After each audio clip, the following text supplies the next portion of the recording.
નમસ્કાર વિદ્યાર્થી મિત્રો, સ્વાગત છે તમારું તમારી પોતાની યુટ્યુબ ચેનલ ક્લાસ સર એકેમાં.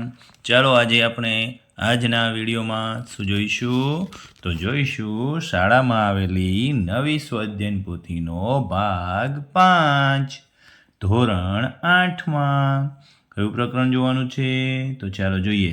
આપણે જોઈએ ગણિતનું પ્રકરણ નંબર 7, રાશિઓની તુલના. બરોબર, ચાલો થઈ જાવ તૈયાર. સ્વાધ્યાયની પોથી ખોલો. ચાલો પાના નંબર 10 કાઢો. વિષય ગણિત, ધોરણ 8માં, પ્રકરણ નંબર 7, રાશિઓની તુલના. પૂર્વ જ્ઞાનમાં તમને ગુણોત્તર અને ટકાવારીનું આવડવું જોઈએ. વળતર અને ટકાનું થોડી ખબર હોવી જોઈએ. ચાલો પ્રશ્ન નંબર 1, યોગ્ય વિકલ્પ પસંદ કરો. પહેલું, જો છાપેલી કિંમત x પર a% વળતર મળતું હોય તો વળતર કેટલું થાય? સાચો વિકલ્પ લખો. ચલો સી, x ગુણ્યા a ભાગ્યા 100. બીજું, જો જેકેટ 20% વળતર આપીને ₹1120 વેચ્યું હોય તો તેની છાપેલી કિંમત કેટલી હશે? ચાલો સાચો વિકલ્પ છે બી, ₹1400. ત્રીજું, 100 - 300 ના 20% ના 40% બરાબર કેટલા થાય? તો ગણી નાખો. સાચો વિકલ્પ છે બી, 16. ચોથું, ધારો કે એક રકમ 2 વર્ષના આરના દરે વાર્ષિક સાદા વ્યાજે બમણી થાય છે, તો કેપિટલ આરના દરે તેટલી જ મુદતમાં વાર્ષિક ચક્રવૃદ્ધિ વ્યાજે બમણી થતી હોય તો નીચેનામાંથી શું ખરું હોઈ શકે?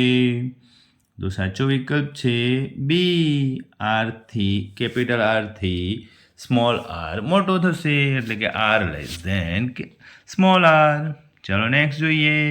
5મું, મુદ્દલ ₹50,000નું 4% વ્યાજના દરે 2 વર્ષની મુદતે વાર્ષિક ચક્રવૃદ્ધિ વ્યાજ શોધો. તો એનો જવાબ આવશે વિકલ્પ બી, 4080. પ્રશ્ન બીજો, ખાલી જગ્યા પૂરો. છઠ્ઠું, વસ્તુની કિંમત પર 12% વળતર આપ્યા પછી કિંમત ₹880 થતી હોય તો તેની છાપેલી કિંમત ખાલી જગ્યા થાય. તો છાપેલી કિંમત ₹1000 થાય. ચાલો નેક્સ્ટ જોઈએ. પ્રશ્ન નંબર 3, સૂચના મુજબ કરો. જેમાં 7મું, વળતર ટકામાં શોધો. તો પહેલો દાખલો આ છે ભાઈ કે છાપેલી કિંમત 625 અને વેચાણ કિંમત ₹562.50 છે. તો આપણે પહેલો દાખલો અહીંયા ગણીશું. અહીંયા સરસ જગ્યા છે, તો શું ગણીશું? તો ગણો. ચલો, વળતર બરાબર છાપેલી કિંમત માઇનસ વેચાણ કિંમત. છાપેલી કિંમત કેટલી આપી છે ભાઈ? 625 માઇનસ 562.50, તો કેટલા રૂપિયા વળતર મળ્યું? તો 62.5. હવે વળતરને ટકામાં ગણતરી કરવાની. વળતરને શેમાં ગણતરી કરવાની? ટકામાં. તો વળતર ભાગ્યા છાપેલી કિંમત ગુણ્યા 100, તો વળતર 62.5 મળ્યું. છાપેલી કિંમત 625 હતી. છેદમાં મૂકો. દસકો લેવાનો એટલે છેદમાં 10 લ્યો. પોઈન્ટ છે ને એક, એટલે છેદમાં 10 લઈશું એટલે 625 ઉડી જશે. આ 625 ગયા. અહીંથી એક 0 અને અહીંથી એક 0 ગયું, એટલે વધ્યું કેટલું? 10. કેટલા ટકા વળતર મળ્યું? 10%. ચાલો એમાં 7મામાં જ બીજો છે. બીજો જોઈએ. આપેલી છાપેલી કિંમત ₹900 અને વેચાણ કિંમત ₹873 હોય તો જુઓ, છાપેલી કિંમતમાંથી વેચાણ કિંમત બાદ કરો એટલે કેટલું વળતર મળશે? ₹27. કેટલું વળતર મળ્યું? 27. હવે વળતર ટકામાં ગણવું હોય તો વળતર ભાગ્યા છાપેલી કિંમત ગુણ્યા 100, તો 327 ભાગ્યા 900 કરો, ગુણ્યા 100 કરો. અહીંથી 2 મીંડા ગયા ને અહીંથી 2 મીંડા ગયા, એટલે 100 ગયા. અહીંયા 9 ને 3 એટલે 9 તારીખ 27, એટલે જવાબ કેટલો આવ્યો? 3%. ચાલો નેક્સ્ટ જોઈએ. 8મું, આરુણીના ઘર વપરાશની વસ્તુઓ ખરીદે છે જેની છાપેલી કિંમત અને વળતરનો દર નીચે મુજબ આપેલ છે. વસ્તુઓ: લોટ, કપડાં ધોવાનો પાવડર અને ફરસાણ. જથ્થો આપેલો છે, ભાવ છે, રકમ છે અને વળતર છે. ભાઈ લોટ કેટલામાં ખરીદ્યો? કેટલો ખરીદ્યો? 1 પેકેટ. ભાવ 200 રૂપિયા, રકમ 200, વળતર 16%. કપડાં ધોવાનો પાવડર 1 પેકેટ, ભાવ 371, એની રકમ થાય 371, વળતર 22.10%. ફરસાણ 1 પેકેટ, ભાવ 153, વળતર 18.30%. ચાલો આપણે ગણતરી કરીએ. તો ગણતરી જોઈશું, જેમાં લોટના વળતરની ગણતરી આમ કરીશું. 100 રૂપિયા હોય તો વળતર 16 રૂપિયા થાય, તો 200 એ કેટલા થાય? 16 તો 32 થાય. બરાબર? એટલે પાવડર ઉપર જોઈશું. જો 100 એ 22 રૂપિયા થાય તો 371 કેટલા થાય? 371 ગુણ્યા 22.10. 2 મિનિટના બીજા 100 બીજા મૂકવા પડશે, મીંડું કહેવું એટલે કેટલો જવાબ આવશે? 81.991. ત્રીજું, ફરસાણમાં ગણતરી જુઓ તો એમાં પણ ગણતરી કરો. 100 એ 18.30 છે તો 100 એ 18.30 થાય તો 150 એ કેટલા થાય? 18.30ના અડધા ઉમેરી દો એટલે 27.99. એટલે જવાબ આવશે 153માંથી 27.99 બાદ કરો એટલે કેટલું વળતર મળશે? ત્રણેયનું ભેગું વળતર આવશે. એટલે ટોટલ જવાબ આવશે. એને રકમ ચૂકવવી પડશે 582.011 અથવા તો 1. ચાલો નેક્સ્ટ જોઈએ. નવમું જોઈએ. એક સંખ્યાના 2% અને 5%નો ગુણાકાર 211.60 હોય તો તે સંખ્યાના અડધા કેટલા થાય? તો કે વિકલ્પ એ 230. 10મું, પરીક્ષામાં પાસ થવા 33% ગુણ જરૂરી છે. રાજુએ 25% ગુણ મળતા 48 ગુણથી નાપાસ થાય છે.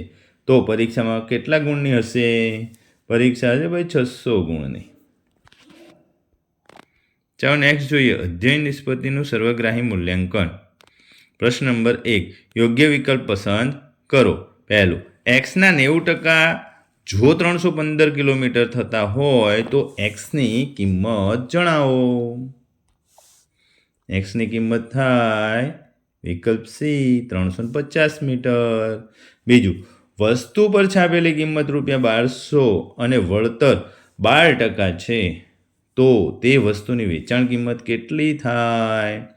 વિકલ્પ એ 1056. ત્રીજું, ધારો કે મુદ્દલ પી, વ્યાજનો દર આર, મુદત ટી છે તો સાદું વ્યાજ એસ છે અને ચક્રવૃદ્ધિ વ્યાજ સી છે. તો નીચેનામાંથી કઈ શક્યતાઓ છે? તો પહેલો વિકલ્પ આવશે, માત્ર એક સાચો છે.